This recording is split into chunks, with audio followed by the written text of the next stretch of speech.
Fisiología y Biofísica, Unidad Académica 1, Funciones Cognitivas 2, Lenguaje, Seminario número 12, parte 2. El lenguaje es un sistema complejo que permite a las personas comunicar una combinación ilimitada de ideas utilizando un conjunto de sonidos altamente estructurados, o en el lenguaje por señas, gestos manuales o faciales. Todas las culturas tienen lenguaje y una lengua, y cada persona lo usa de forma creativa para comunicar nuevas ideas. En este momento hay 7.097 lenguas distintas en el mundo. El lenguaje es universal y es un código con una estructura determinada. Tiene 4 niveles o planos. El fonológico, todos los sonidos que conforman una lengua, como a, k, m, d.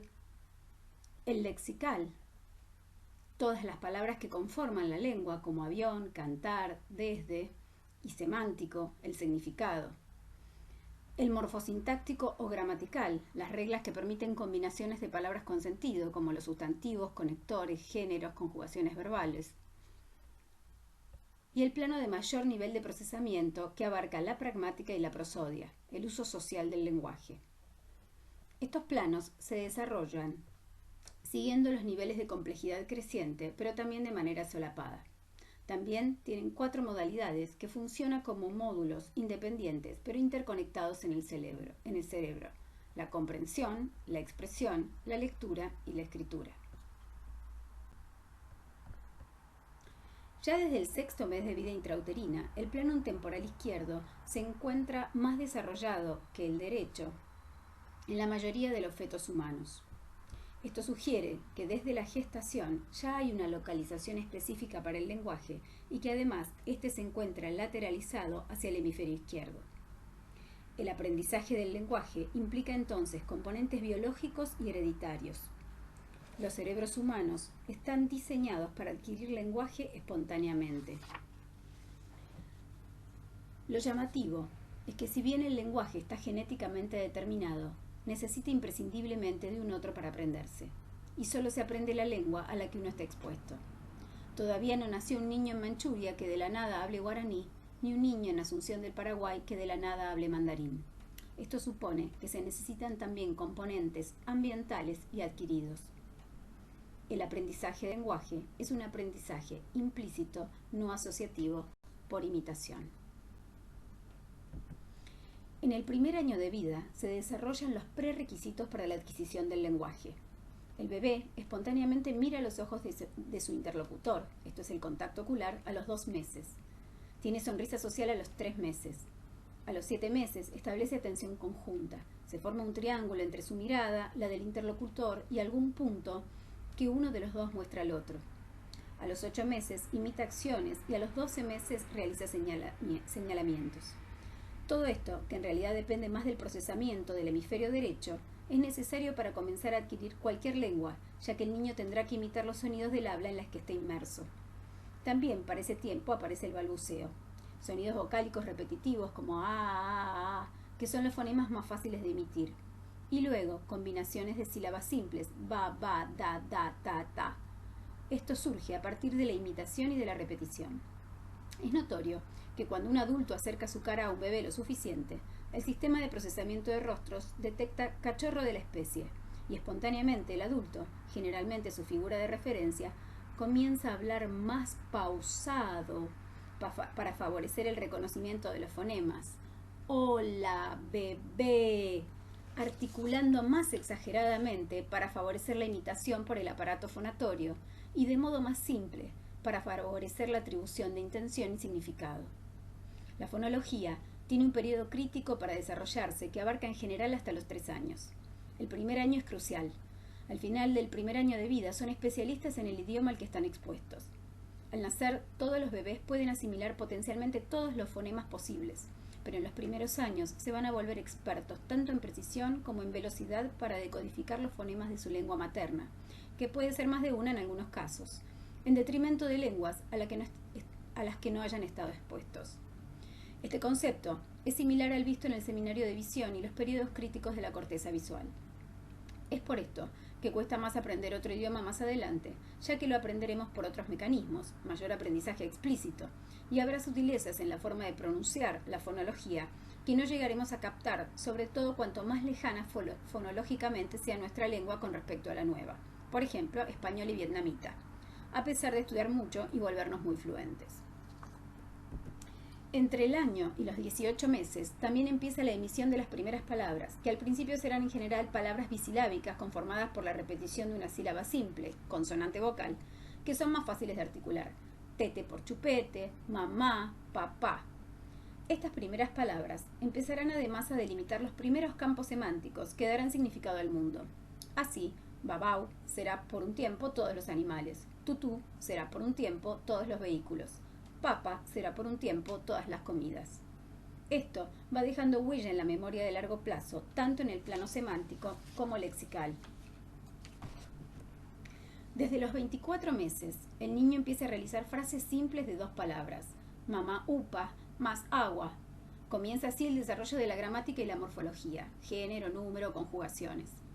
A los 3 años el niño arma frases de 3 palabras que en general respetan la conformación sujeto, verbo, objeto. Al principio, las palabras que utiliza son de alta frecuencia y nivel de imaginabilidad, la representación visual, y luego va incorporando conectores, conjunciones, preposiciones y palabras de menor frecuencia de uso o imaginabilidad, los conceptos abstractos. Muy pronto logrará una enorme amplitud de combinaciones con un alto nivel de automatización. En paralelo, su experiencia personal en interrelación con el ambiente sigue incrementando los significados y por ende su conocimiento. Hacia los 2-3 años, el plano lexical hará su explosión. Hay mayor actividad y maduración en el hemisferio izquierdo, y el niño incrementará fenomenalmente su vocabulario, aprendiendo incluso decenas de palabras por día. Este vocabulario se seguirá incrementando con los años. Esto coincide además con la madurez del hipocampo, que es máxima entre los 3 y 6 años. Finalmente, hacia los 5 años, los niños pueden tener conversaciones simples y narrar eventos, y refinan el plano pragmático, que se originó hacia los 3 con el desarrollo de la teoría de la mente que vimos en las funciones ejecutivas. Empiezan a comprender chistes, ironías, segundas intenciones, metáforas, ajustan la prosodia al mensaje o a la situación, etc. Aquí vuelve a tomar relevancia el hemisferio derecho. Mientras tanto, en paralelo se han ido atribuyendo significados que van enriqueciendo el sistema semántico y la memoria. A partir de allí, todos los planos, excepto el fonológico, que ya cristalizó, continuarán ampliándose a lo largo de toda la vida, especialmente el lexical y el semántico pragmático, a expensas de una gramática ya establecida y automatizada. El desarrollo del lenguaje a veces se retrasa. Esto se llama retraso simple del lenguaje. En este caso, si bien el lenguaje aparece más tardíamente, el nivel de competencia logrado finalmente es el adecuado. Otras veces, el desarrollo se altera dentro de lo que llamamos trastornos del neurodesarrollo. Aquí podemos encontrar, por ejemplo, el trastorno del desarrollo del lenguaje, TDL, según el DSM-5, que es el Manual Diagnóstico y Estadístico de los Trastornos Mentales. El trastorno del desarrollo del lenguaje antes fue llamado trastorno específico del lenguaje, TEL, y antes todavía disfasia. O bien puede ser otro cuadro, como es el trastorno del espectro autista, TEA. En muy pocos casos directamente no se desarrolla el lenguaje, y esto se denomina ausencia del lenguaje. También existen otras condiciones en las que el habla puede restringirse, como la discapacidad intelectual o la hipoacusia. Por todo lo visto antes, es muy importante hacer detección e intervenciones tempranas, ya que de no hacerlo a tiempo, estaríamos perdiendo el periodo de mayor plasticidad para el lenguaje. Además, la intervención mejora notablemente el desarrollo con respecto a la evolución natural. Es importante tener en cuenta entonces pautas de alarma. De modo simplificado, podemos regirnos por estas: falta de prerequisitos, o sea, contacto ocular, sonrisa social, atención conjunta al año, y o ausencia de palabras sueltas a los 22 meses, y o ausencia de frases de 2 palabras a los 30 meses, y o pérdida de cualquier habilidad lingüística previamente adquirido. En todos los casos, esto obliga a una consulta especializada por neurología o fonoaudiología. Si todo sale bien, y así sucede de modo natural en la mayoría de los casos, tendremos un adulto competente en el lenguaje y la comunicación. Pero en ocasiones, ese lenguaje previamente adquirido se pierde. Esto se llama afasia y es una alteración cognitiva, a diferencia de la disartria que afecta a los órganos fonatorios. En 1864, el neurólogo francés Paul Broca presentó ante la Academia de Ciencias de París los casos de 5 pacientes que habían perdido la capacidad de producir el lenguaje acompañados de su correspondiente anatomía patológica. En todos los casos, la lesión estaba al pie de la tercera circunvolución frontal. La conclusión de Broca fue que entonces este debía ser el sitio donde se producía el habla. A partir de allí, a esta región se la denominó área de Broca. En todos los casos, también la lesión estaba en el hemisferio izquierdo, pero todavía faltaban años para que Broca se convenciera de la lateralización del lenguaje y pronunciara su célebre frase: hablamos con el hemisferio izquierdo. En estos pacientes, la comprensión del habla estaba intacta, pero habían perdido la capacidad de producir lenguaje, siendo su paciente más famoso, Le Borgne, que pasó a la posteridad como Tan, ya que esto era prácticamente lo único que producía. No obstante, se hacía entender bastante bien modificando la prosodia ligada al hemisferio derecho. En 1874, el neurólogo alemán Karl Wernicke describió otro grupo de pacientes en los que se había afectado la capacidad de comprensión, mientras que mantenían la capacidad de producción. En este caso, Wernicke situó las lesiones en la parte posterior de la circunvolución superior del lóbulo temporal, y esa área pasó a llamarse área de Wernicke. Todo esto gatilló la segunda ola del localizacionismo, como vimos en el seminario 11, y dio lugar también a la descripción de más tipos de afasias. Este es el modelo de Lichten-Wernicke, que fue el primer modelo cognitivo que trató de explicar la localización de las diferentes afasias y, por ende, el procesamiento del lenguaje. En este modelo vemos 3 centros.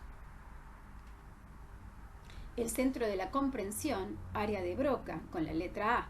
El centro de la producción, el centro de la comprensión, el área de Wernicke con la letra A. El centro de la producción, el área de Broca con la letra M.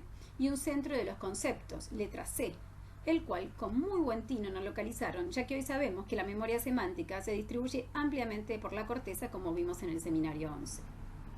Además, este modelo plantea conexiones entre la corteza auditiva y el centro de comprensión, entre el centro de comprensión y el de producción, entre el de comprensión y el de los conceptos, entre el de los conceptos y el de producción, y entre el de producción y el área motora del habla.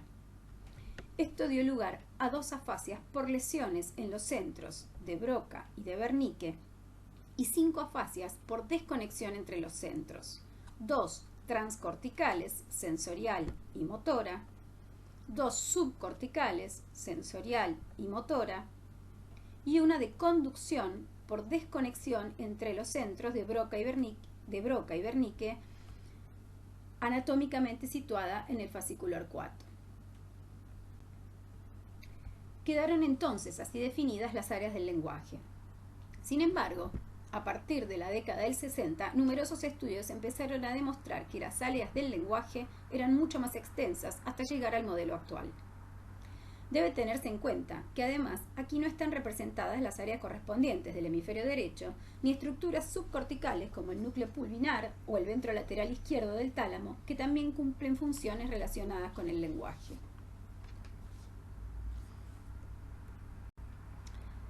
Veamos entonces cómo se evalúan las afasias. Hay muchos instrumentos para evaluarlas, ya sea de modo informal o sumamente específico. Si no contamos con conocimientos o instrumentos específicos, lo mínimo que tendríamos que tener en cuenta para tratar de determinar si hay una afasia o no y de qué tipo es lo siguiente. Ver cómo responde el sujeto espontáneamente, cuánto lenguaje produce espontáneamente. Medir también la fluencia verbal, que es la cantidad de palabras que dice espontáneamente por minuto, siendo la normal entre 100 y 125 palabras. La denominación, que es decir, qué es lo que está viendo, de por lo menos 10 objetos diferentes, dar el nombre de aquello que ve. La repetición, por lo menos de 3 frases distintas. Y la comprensión, tanto de órdenes simples, por ejemplo, doble S papel, como complejas. Aquí vemos, a la izquierda, la lámina de las galletas del clásico test de Boston para diagnóstico de afasia.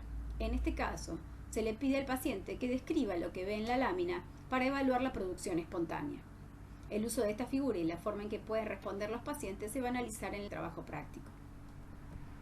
A la derecha vemos una lámina para la denominación de objetos. Hay muchas clasificaciones de afasias, al punto que la afasiología es una rama de la neuropsicología, pero no es objeto de este seminario profundizar tanto. Veremos entonces los 4 cuadros que, más allá de la clasificación utilizada, siguen estando vigentes a nivel conceptual y clínico.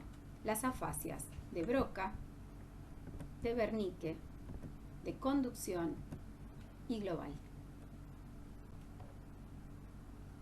La afasia de Broca, también llamada afasia motora, es una afasia no fluente. El paciente dice pocas palabras espontáneamente y estas son en general de alta frecuencia de uso y alta imaginabilidad, sustantivos, acciones. El habla se caracteriza por la falta de conectores, es agramática y hay una tendencia a la simplificación en oraciones de sujeto, verbo, objeto. Yo, querer, torta. La alteración principal es en la producción del habla y la comprensión está aparentemente conservada. Esto es así para las oraciones simples, pero si se exige la comprensión de oraciones complejas, por ejemplo en voz pasiva, se observan también fallas en la comprensión. Si se le dice al paciente, es al perro a quien está corriendo el gato, por su agramatismo entenderá que el perro corre al gato, sujeto, verbo, objeto. La denominación está alterada, pero puede ser facilitada por claves fonéticas o contextuales. Es un lee para que diga león cuando lo ve. La repetición está alterada, pero no en mayor medida que la producción. El paciente, además, muchas veces pone énfasis en la prosodia para poder comunicarse, como hacía el paciente tan. Suele cursar con conciencia de déficit, lo cual suele angustiar al paciente, pero le da mejores herramientas para la rehabilitación. La lesión está, como dijimos, en el pie de la tercera circunvolución frontal, también llamada opérculo frontal.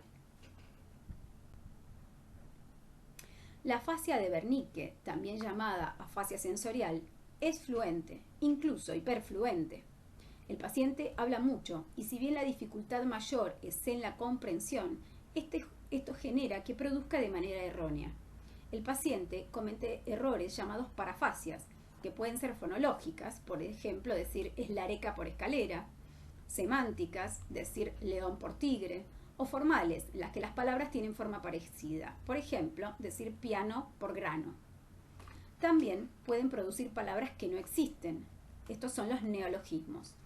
A veces las sustituciones son tantas que la producción se transforma en algo ininteligible. Esto se llama jergafasia. Todos alguna vez producimos alguna parafasia, pero al escucharnos usamos ese feedback para corregirnos. Acá el paciente no se beneficia de su producción porque la dificultad está en la comprensión. Lo mismo sucede con la denominación, que está alterada y no puede facilitarse con claves. La repetición está alterada pero en la misma magnitud que la comprensión. La prosodia está conservada y en general cursa con anosognosia, en parte por la localización que suele tener la afasia de Wernicke, y el paciente no es consciente del déficit, siendo en general los parientes los que sufren más. Esto además no favorece la rehabilitación. La lesión se encuentra en la parte posterior de la circunvolución superior del lóbulo temporal, también llamada giro temporal. La afasia de conducción es un síndrome de desconexión entre el área de Broca y el área de Wernicke. El habla es fluida y no hay problemas en la producción, aunque el paciente puede tener algunas vacilaciones fonémicas. La comprensión está conservada. La característica específica es la alteración en la repetición. Si volvemos al modelo de Lichtenberg-Wernicke, vemos también la desconexión entre los centros de Broca y de Wernicke. Cuando este modelo fue presentado, alguien criticó la explicación de la afasia de conducción, arguyendo que no hace falta la indemnidad del fascículo arcuato para repetir, ya que se puede repetir a través de la conceptualización en el centro de los conceptos.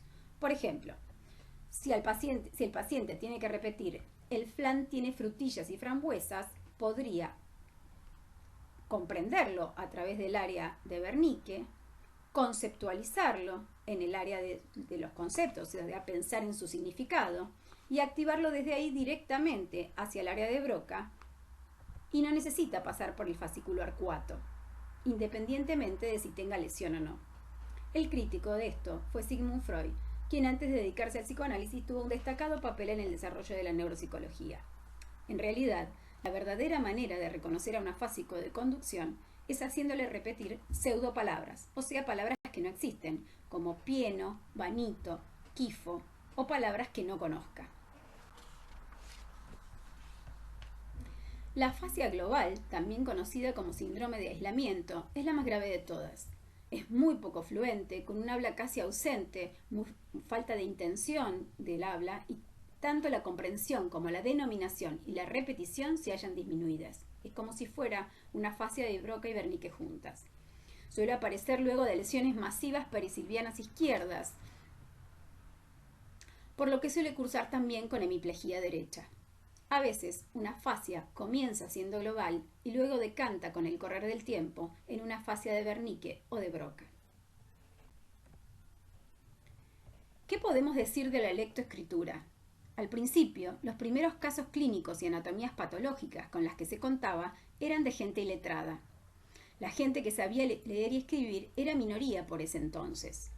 Por lo tanto, se asumía que si se estaba afásico, seguramente se habría perdido también la lectoescritura en caso de haberla dominado. En 1882, Joseph Desjardins presentó un caso de un exitoso hombre de negocios que había despertado una mañana habiendo perdido la capacidad para leer, pero conservando la capacidad para escribir, así como para comprender y producir el lenguaje. Al poco tiempo perdió también la capacidad de escribir. Este nuevo síndrome de desconexión de alexia sinagrafia demostró que las áreas del lenguaje no eran exactamente las mismas que las del lenguaje hablado, a lo que se fueron sumando áreas hasta la extensa localización actual, donde vemos que todo el lenguaje, tanto en su modalidad oral como lectoescrita, abarca zonas frontales, temporales, parietales y occipitales. Este es el modelo actual de procesamiento de palabra aislada de Ellis y Young.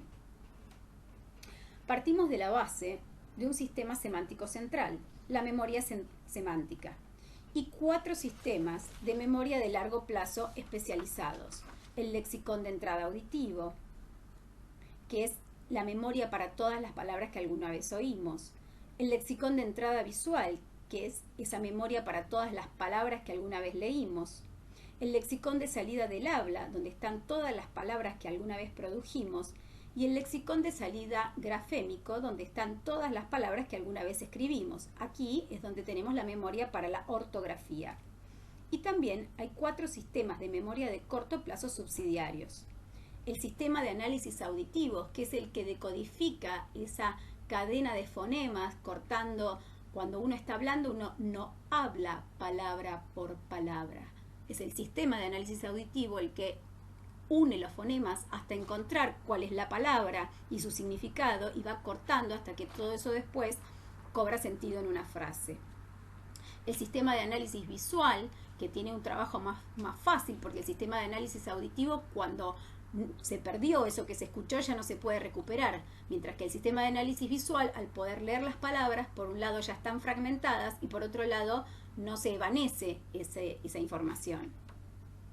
Y 2 buffers de salida. El buffer fonémico, en el cual vamos a seleccionar los fonemas que vamos a terminar pronunciando cuando hablemos, y el buffer grafémico, donde vamos a seleccionar la cadena de grafemas, o sea, los dibujos de los sonidos, las letras que conocemos, para después determinar a nivel halográfico si vamos a escribir en mayúscula, minúscula, imprenta o cursiva, y activar los patrones grafomotores que nos van a permitir escribir.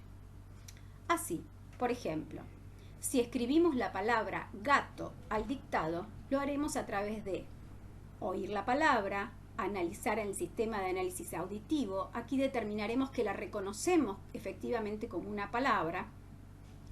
Desde allí llegará nuestro sistema semántico, activaremos la forma escrita de esa palabra y desde el nivel grafémico definiremos, por ejemplo, escribirla en mayúscula imprenta y desde ahí terminaremos escribiéndola.